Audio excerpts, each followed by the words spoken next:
My prediction? Pain. Find out why next.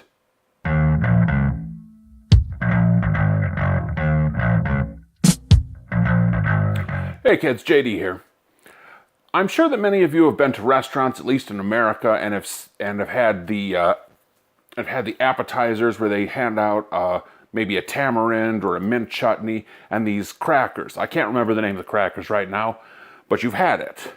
I found a recipe online for an entirely different kind of chutney, a chili chutney. I can't be entirely certain how this is going to turn out, but I expect it's not going to turn out very well.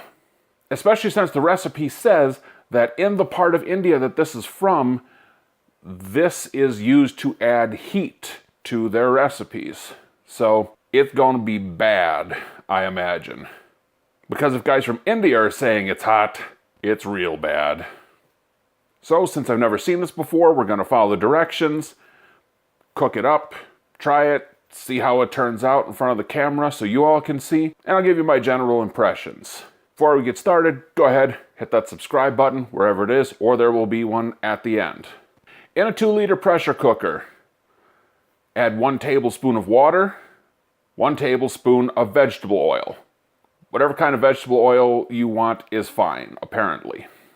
Next, add 250 grams, that's over a half pound, of green chilies.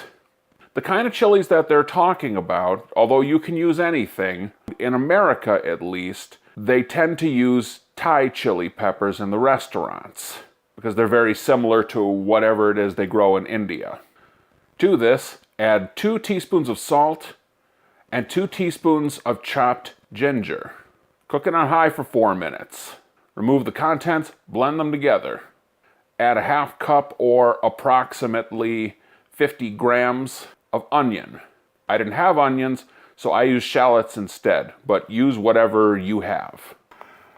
Okay, so here it is. Put in this container so we can save it for later, but you can see the little bits of ginger, you can see the onion, you can definitely see the chilies in it. So, nothing much else to do but give it a go. The unpronounceable suffering sauce. Let's do it.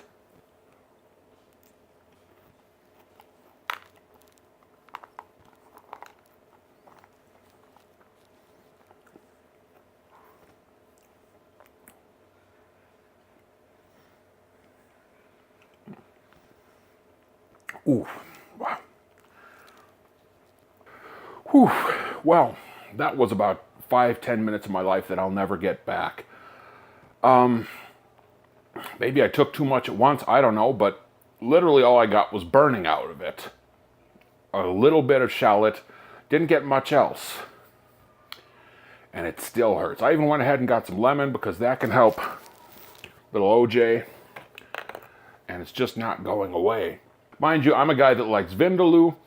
I don't mind, but I do try to be careful with the amount I take in. And it could just be that I took too much, but wow. Oh, God. Yeah, I didn't get any real flavor out of it other than a little bit of shallot.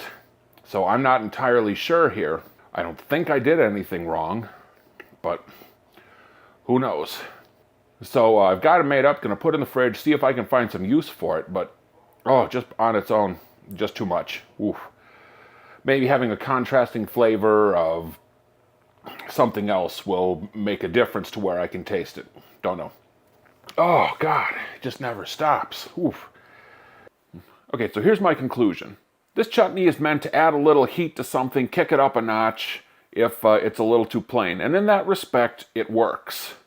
However, unlike some of the other chutneys, which you might be able to have as kind of a side dish or an appetizer, this is not one of those.